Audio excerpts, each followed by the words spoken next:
my family. This is called reading aloud, as in permitted. Reading aloud. Maybe I met her in a restaurant. Maybe I met her in a bar. Maybe I saw her while stopped at a stoplight, driving down the street in my car. And maybe it started out great like it does with every woman I've dated, amazingly passionate, amorous lovemaking, totally caffeinated.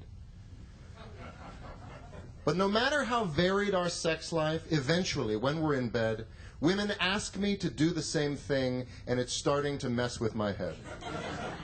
I feel I'm being used, maybe even abused, to be honest, a little bit hoary. She'll be naked on her back, and she'll give me a look and say, "I want you to read me a story."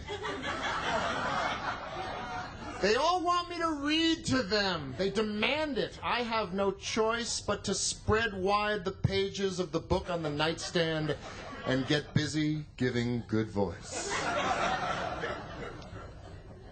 When you have it your way, it just tastes better.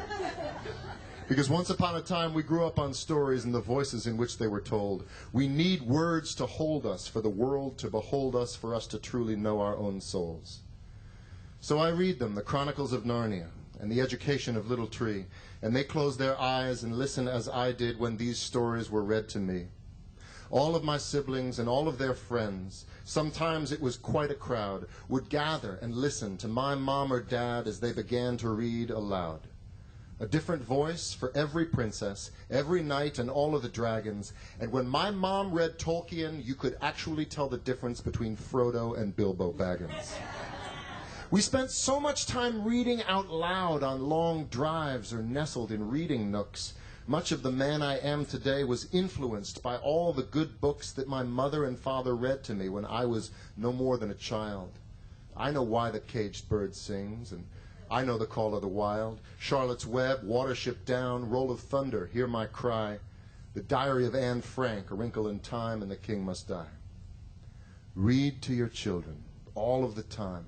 Novels and nursery rhymes, autobiographies, even the newspaper. It doesn't matter. It's quality time. Because once upon a time, we grew up on stories and the voices in which they were told. We need words to hold us and the world to behold us for us to truly know our own souls.